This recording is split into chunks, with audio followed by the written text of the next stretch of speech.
Hey guys, if you don't want this channel to become every other Dota channel, make sure to like and subscribe so I don't have to rely on betting sponsors. But yeah, this is 7.20's new technology, the mid Rubick. If you're an old timer, you might say that mid Rubick is not necessarily a new technology because Miracle once played it and won. The thing though is that mid Rubick was never a thing for a long period of time, at least, in the last 5 years. It was never a mid hero that several players were attempting and winning with constantly in big tournaments. With the new changes to Rubick though, I might say that this will change quickly. We will focus on the changes, but let's watch some of this mid matchup between Resolution, On the Storm, and Topson. One thing to mention about his item build is the small change we got for the basic items. You do get more roll damage with these starting items, and since more often than not you're getting the 2 new talismans anyways, you don't mind holding on to the smaller items to get more damage, because the spell amp is not as important when you're level 1. The first reason for mid Rubick to be viable now is that he got a ton of lane buffs. His base damage got increased by 3, he got 5 base agility that really helps in getting denies, followed by CS, harassing, etc. You can clearly feel the difference in lane if you actually try it out. As the lane starts, you can already see how this hero, especially with this build, trades very well versus Storm. Topson constantly pressures Rezo, but against this big creep wave, he ends up being zoned away.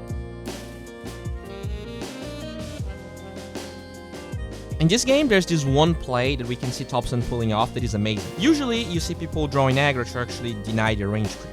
Here, he wants to maintain the best creep equilibrium possible, but it's actually pushing against him. So look what he does. As Rezo disengages, he uses the storm to draw aggro away from the tower, so he actually moves forward, so that the creeps stop taking damage and he can keep the advantage, since Resolution needs to go up the ramp to lay his remnants and get CS. Another huge change on Rubick is Arcane Supremacy. This spell not only gives Rubick the old damage increase that his aura gave, but it gives you the ability to also make better use of the enemy spells by applying negative status resistance. This is the spell that people are maxing now instead of telekinesis. Not only you get 2 Kaya's worth of extra damage, but you get lockdown as if you were learning telekinesis anyways, while also benefiting from all the spells you steal in both damage amp and more lockdown. When you max Arcane Supremacy, your stun is now slightly better than level 2 lift, while also giving you better lockdown on whatever you steal. Topson eventually gets the level advantage in lane, showcasing how good this hero in lane is. After all, he's playing versus Resolution, so that is a pretty good player. And thanks to a rotation, they kill Storm for the first time.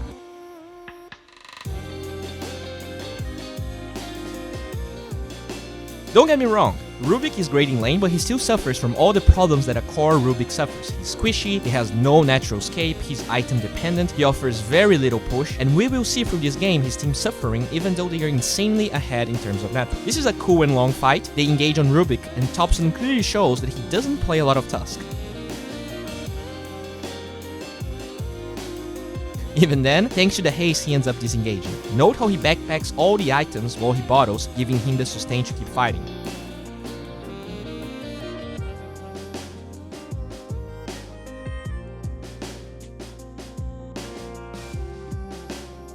He sidesteps the power shot with the recently stolen wind run, and thanks to it, he can keep on forcing fights. While Storm finds an invis to disengage, look what Topson does here. Treant is the hero with less HP in percentage, so he lifts him while he throws him towards the Tusk, saving Dazzle, but he never steals another spell, since Treant might have a shitty level of Leech Seed, and Windrun is a great spell for Rubick, since, as we talked about, this hero lacks disables, and he was already going to get the kill anyways. The increase in agility and edgy gain makes his right clicks decent in the early game to make up for the lack of burst damage that sometimes happens when you don't have a spell that actually deals damage. This game is full of fights. 23 kills in 8 minutes, and this is great for Rubick. He's not a great farmer, and he has this insane power spike once you get your level 6 and then level 9, where you can just explode heroes thanks to Arcane Supremacy, and as long as you have teammates enabling kills, this hero is going to feel pretty good. If that's not the case, this hero can feel awful. You can see how Topson is constantly trying to find a new kill, a new target to keep the momentum going. This hero is great at getting kills for 2 reasons. Imagine Alina. She has a lot of burst damage, but until when you scepter, she actually struggles with lockdown. A level 9 Lina, if she can actually land all the spells, which is hard, especially when you don't have that U-Scepter, outputs about 750 damage by committing 3 spells, one of them being a pretty big cooldown and spending 600 mana. Rubick, on the other hand, thanks to Arcane Supremacy, can deal a shit ton of damage with 2 instant cast points, bigger range and way less mana and cooldowns. Look how much damage Fade Bolt plus Power Shot deals with a level 10 Rubick. Thanks to that, Topson keeps getting kills all around the map. Arcane's is pretty decent on this hero, even with the attack speed buff, getting the mana burst and also upgrading the item to Aetherlands eventually has a lot of value on this hero. It looks super easy early on. Look at this Luna here, even with raindrops, she just melts to the range and the damage of Rubick, and this gank costs him very little in mana, considering the damage and the cooldowns are super negligible as well. Topson already showcases a pretty big efficiency trick here. As he uses Arcanes, he disassembles the item before using the bottle. Not only this means that he will not lose the cooldown from Arcanes, since the item that is being backpacked is actually the orb and not the full item, he also gets the mana efficiency without losing the move speed, which means he will be more active around the map. We did mention that one of the weaknesses of Rubick is being squishy, and thus, even though Arcane Supremacy is an amazing spell, he gets the 200 HP talent at level 10 instead of the last point, so he can fight a little bit better. He finds the Tusk here, and note how he only commits the Lucent Beam when the Wind Ranger pops Windrun. As long as you're fighting with your team, this hero has very little downtime, and the burst damage is insane. Topson understands how important mana is for Rubick, so he constantly backpacks or drop items for his Arcanes or bottle, but it's also clear how little push the hero offers for towers. Look at this fight right here. Look at the damage this hero offers with absolutely no items. The Stolen Lucent Beam deals almost the same damage as a level 1 Laguna Blade, but this Lucent Beam actually stands for 1 second. He has a better cast point than Laguna Blade, better mana cost, and better cast range. That being said, this hero, as we already talked about, struggles against gap close, and this is Topson's first death. While this hero struggles against gap close, this hero offers an insane lane, while also having a lot of burst damage on Storm early on.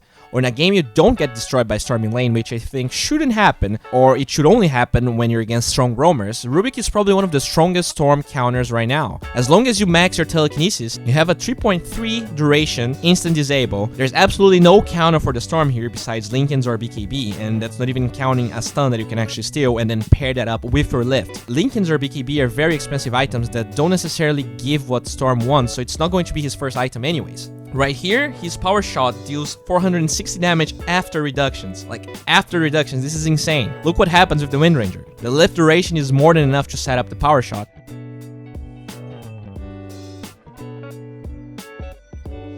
And he just explodes everyone all the time. Later on, the same thing happens with the Storm. Topson just kept looking for small fights and pickoffs, which is what this hero does best at this stage, but don't get fooled. This hero is not an easy win type of hero. Luna slowly but surely farms, and she gets a pretty early BKB. Before the BKB though, Radiant gets another great fight and tries to push mid, but you can see how painful it is, especially against Treant armor, for those heroes who actually get the tower.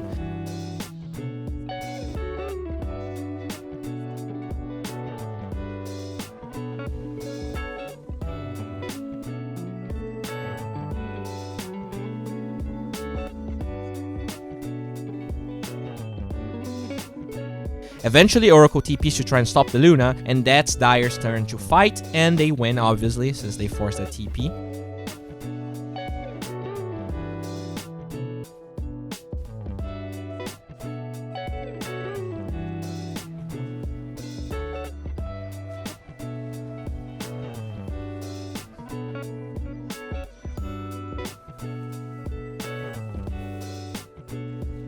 Topson ended up getting a Kaya this game, and it's an amazing item to have when you're snowballing like this. Suddenly, a power shot plus Fade Bolt deals almost 1000 damage after reductions on a ridiculously low cooldown. But items like Aetherlands are also pretty frequent, since it gives you a way to contribute without fearing the gap close as much. They get another great fight afterwards. Note that even though a huge fight was happening here, Topson goes after the Luna straight away. Stealing a spell from her means you're either getting Eclipse or Lucent Beam, which is a ton of damage always. The insane duration of the lift and the Lucent Beam also allows the Axe to engage from super far away, completely nullifying the Luna's presence in that fight.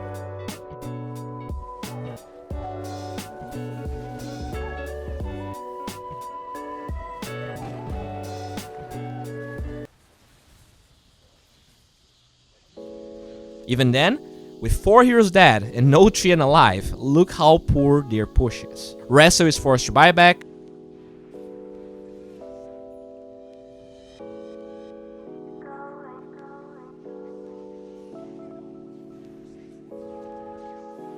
almost dies back, and Luna, thanks to her BKB, forces them away and nullifies the stolen Eclipse that Topson was able to get. And this is one of the hard counters to Rubick. That being said, the same Luna, knowing that she repelled Radiant, tries to force the Meteor 1, and you can see how this hero is completely different from the old core Rubick. First of all, thanks to the Lucent Beam, he can lock that hero down for almost 4.5 seconds. He sets up in the tower, and he perfectly times the disables, buying a lot of time for the Oracle TP. He also only blinks forward once his Fade Bolt is ready, so the right clicks from the Luna are going to be pretty weak, and the Luna falls. Topson wanted to get an Eggs, but once the BKB was done on the Luna, he actually changes his mind to get a Meteor Hammer. Not only they are struggling with building damage, since he gets the Spell M from the Kaya and his passive, instead of dealing 500 damage with the Meteor Hammer, he deals almost 800. Not only that, his lift can set up the Meteor Hammer perfectly since it lasts for so long. Once you're level 25, you can get another lift after the Meteor Hammer for almost 10 seconds of full disable.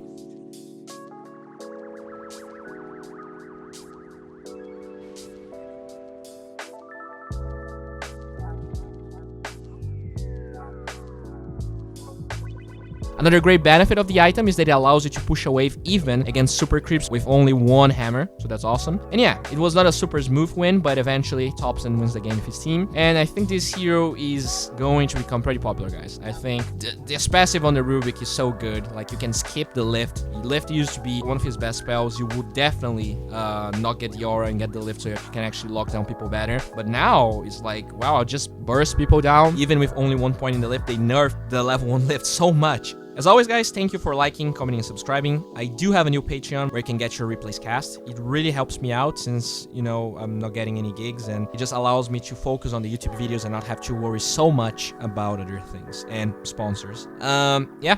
I have a Twitter where I talk Dota and memes. I have a Twitch channel where I play Artifact, Dota, and cast Dota.